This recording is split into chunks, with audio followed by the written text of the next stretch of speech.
نحمدہ و نصلی علی رسولہ الکریم اما بعد فاعوذ باللہ من الشیطان الرجیم بسم اللہ الرحمن الرحیم قال اللہ تبارک و تعالی فی القرآن المجید حتی اذا بلغ مطلع الشمس وجدها تطلع علی قوم لم نجعل لهم من دونها سترا صدق اللہ العظیم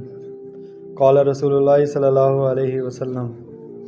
خیرکم من تعلم القرآن وعلمہ او کما قال علیہ الصلاۃ والسلام اللہم صلی علی سیدنا محمد وعلی آل سیدنا محمد وبارک وسلم اللہم صلی علی سیدنا محمد وعلی آل سیدنا محمد وبارک وسلم اللہم صلی علی سیدنا محمد وعلی آل سیدنا محمد وبارک وسلم۔ سورہ کہف کی الحمدللہ 88 آیات مبارکہ ہم ریوائز کر چکے ہیں۔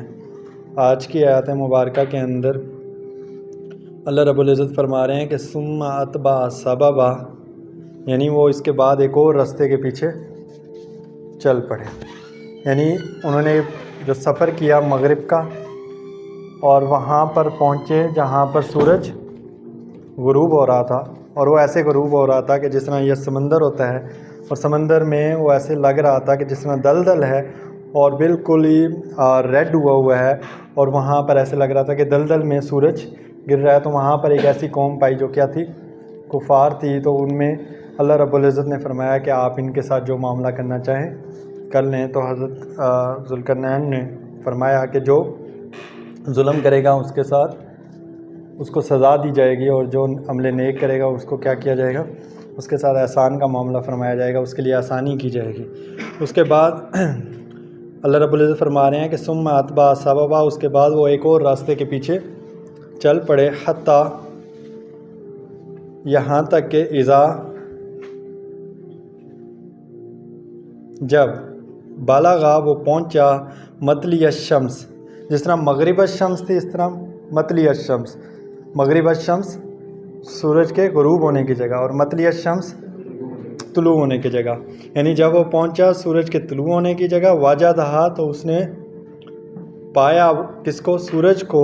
تطلوع کہ وہ طلوع ہو رہا ہے، علی قوم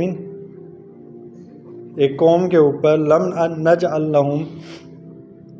جس کو ہم نے نہیں بنایا، من دونیا سترا اس کے آگے کوئی پردہ، یعنی وہ ایسی قوم تھی جس کو سورج کے سامنے کوئی چیز ڈھانپنے کی والی نہیں تھی، یعنی سورج اور ان کے درمیان ڈائریکٹ کوئی لنک نہیں تھا، وہ کوئی چیز یعنی کوئی چھت نہیں تھی ان کے اوپر، وہ ایسی قوم تھی۔ کذالک اسی طرح، یعنی یہ وہی واقعہ اللہ رب العزت فرما رہے ہیں کہ وقد احطنا بما لدیہ خبرا، جو کچھ حضرت ذوالقرنین کے پاس تھا اس کا جو تھا ہم احاطہ کیے ہوئے تھے، اس کی خبر کے لیے ہوئے تھے۔ اللہ رب العزت نے اس واقعے کو زیادہ نہیں بیان فرمایا کہ ان کی قوم کے ساتھ ذوالقرنین نے کیا معاملہ کیا، کیونکہ ان کے ساتھ بھی ذوالقرنین نے سیم معاملہ کیا جس طرح پچھلی قوم کے ساتھ کیا تھا، کہ اسی پر قیاس کیا اسی واقعے کو، کہ جو شخص ظلم کرے گا اس کو سزا دی جائے گی، اور جو شخص عمل نیک کرے گا اس کے ساتھ کیا کیا جائے گا، احسان کا معاملہ فرمایا جائے گا۔ یعنی مغرب کی طرف سفر شروع کیا، مغرب کے تمام ممالک کو فتح کرتے گئے، پھر ایک بالکل لاسٹ اینڈ پر پہنچے، پھر مشرق کی طرف سفر شروع کیا، اور مشرق کے سفر کے دوران جتنے ممالک تھے اس کو بھی فتح کرتے گئے، اور وہاں پر ایک اینڈ پر ایک ایسی قوم ملی جس کا سورج سے بالکل یعنی ان کو ڈھانپنے والی کوئی چیز نہیں تھی، کوئی پردہ نہیں تھا۔ ثم اتبع سببا، پھر ایک اور راستے کے پیچھے حضرت ذوالقرنین چل پڑے، حتیٰ یہاں تک کہ اذا بالغا جب وہ پہنچا بین السدین، سدین کسے کہتے ہیں، دو دیواروں کے درمیان، یعنی وہ پہاڑ تھے، دو پہاڑ تھے ان کے پاس جب وہ پہنچ گئے، وجدا تو پایا من دونہما قوما ان دونوں کے درمیان ایک قوم کو، لا یکادون یفقہون قولا جو نہیں لگتے تھے، یفقہون کہ وہ کوئی سمجھ بوجھ رکھنے والے نہیں لگتے تھے، قولاً کوئی بات، یعنی ان کے ساتھ بات کرنا اتنا آسان نہیں تھا، یعنی وہ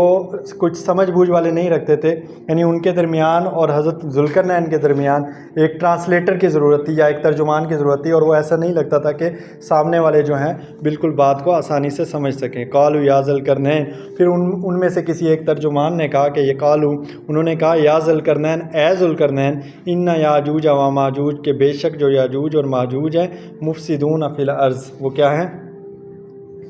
فساد کرنے والے ہیں، فسادی ہیں، فی الارض، زمین میں۔ فہل، تو کیا، نجعل، ہم کر دیں، لکا، آپ کے لیے،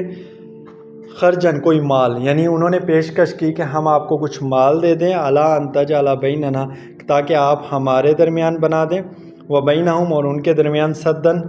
ایک دیوار کو، یعنی انہوں نے کہا، حضرت ذوالقرنین کو کہا کہ ہم آپ کو کچھ مال دے دیتے ہیں، کچھ چیزیں دے دیتے ہیں جو ہمارے پاس ہیں، تاکہ آپ ہمارے درمیان اور ان کے درمیان ایک دیوار بنا دیں، کیونکہ یاجوج اور ماجوج کی قوم ہے، وہ کیا کرتی ہے؟ وہ فساد پھیلاتی ہے زمین کے اندر۔ قالا، تو حضرت ذوالقرنین نے فرمایا، ما مکنی، کہ جس پر قدرت دی اللہ رب العزت نے، جو مجھے اقتدار دیا، فیہ ربی خیرن، اس میرے رب نے اسی کے اندر میرے لیے کیا رکھی ہے؟ خیرن، بہتری، فَأَعِینُونِی، یعنی اگر آپ چاہتے ہیں، یعنی آپ میری مدد کر دیں، اعانت کر دیں، بقوت، قوت کے ساتھ، یعنی مجھے آپ کا مال نہیں چاہیے، آپ کی چیزیں نہیں چاہیے، آپ کی کیا چاہیے؟ بس مزدوری چاہیے، آپ ہماری مدد کر دیں، اجعل بینکم و بینہم ردما، تاکہ میں بنا دوں گا، بینکم، تمہارے درمیان، و بینہم، اور ان کے درمیان، ردما، مضبوط آڑ بنا دوں گا، آپ کے درمیان اور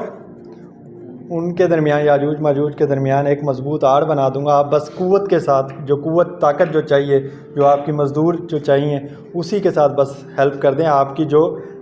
مال ہے اس کی ضرورت نہیں ہے، اللہ رب العزت نے مجھے مال سے کافی نوازا ہے، اسی نے جو مجھے نوازا ہے، اسی کے اندر اللہ رب العزت نے میرے لیے بہتری رکھی ہے۔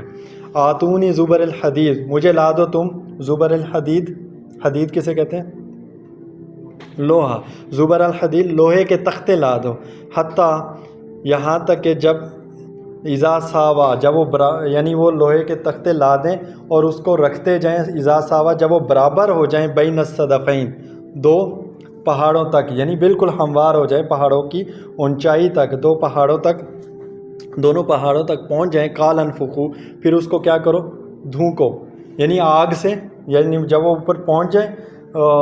لوہے کے تختے رکھتے جائیں، قال انفخو، پھر کہا کہ اس کو دھونکو آگ سے، حتیٰ، یہاں تک کہ اذا جعلہ نارن، یعنی وہ بالکل آگ بن جائے، بالکل آگ بگولا، جس طرح ریڈ ہو جاتا ہے پھر آگ بن جائے۔ قال آتونی، پھر فرمایا کہ تم میرے پاس لے آؤ، افرغ علیہ قطرہ، تاکہ میں اس کے اوپر پگھلا ہوا تانبا لے آؤں، یعنی پہلے آپ میرے لیے لوہے کے تختے لے آئیں، پھر اس کو رکھتے جاتے ہیں بین الصدفین، یعنی اس جو پہاڑوں تک اس کی ہموار سطح ہو جائے گی، پھر اس کو دھونکیں گے آگ سے، بالکل جب وہ آگ بگولا پگھلا ہوا ہو جائے گا، پھر اس کے اوپر کیا کریں گے؟ ہم پگھلا ہوا تانبا ڈال دیں گے، یعنی انہوں نے ایک بالکل مضبوط دیوار بنا دی۔ فمستاؤ، پھر وہ نہ کر سکیں گے، ان یظہروا، کہ وہ اس پر چڑھیں یا ظاہر ہوں، یعنی وہ جب اتنی اونچی ہو جائے گی اور مضبوط ہو جائے گی، پھر وہ اس کے اوپر بھی نہیں چڑھ پائیں گے۔ ومستطاعوا لہ نقبا، اور وہ نہ لگا سکیں گے اس کے اندر نقب، یعنی اس کو توڑ بھی نہیں سکیں گے اور نہ ہی اس کے اوپر وہ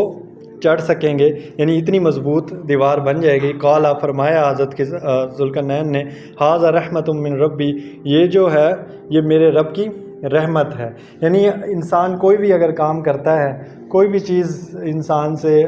اچھی ہوتی ہے تو اس کو کس کی طرف رجوع کرنا چاہیے؟ اللہ رب العزت، یعنی یہ سب یہ جو کچھ میں نے کیا اس میں میری کوئی قابلیت نہیں ہے، یہ جتنا بھی میں نے کام کیا یہ کیا ہے؟ اللہ رب العزت کی اس میں فضل تھا، اللہ رب العزت کی طرف سے رحمت تھی۔ فَإِذَا جَاءَ، پس جب آئے گا، وعد ربی، میرے رب کا وعدہ، یعنی وہ وقت جب آئے گا، جعلہ دکا، یعنی وہ جب قیامت کا دن آئے گا، قیامت سے پہلے جو دن آئے گا، جو اللہ رب العزت نے وعدہ کیا ہوا ہے، جعلہ دکا، تو اللہ رب العزت اس کو کیا کر دیں گے؟ دکا، ہموار کر دیں گے۔ وکان وعد ربی حقا، اور ہے وعدہ ربی، میرے رب کا، حقاً، سچ، اور جو میرے رب کا وعدہ ہے وہ کیا ہے؟ سچا ہے کہ ایک نہ ایک دن اللہ رب العزت کیا کریں گے کہ اس دیوار کو کیا کر دیں گے، گرا دیں گے، ہموار کر دیں گے۔ اللہ سبحانہ و تعالیٰ سے دعا ہے جو کچھ پڑھا سنا ہے اس پر عمل کرنے کی توفیق عطا فرمائے۔ وآخر دعوانا الحمد للہ رب العالمین۔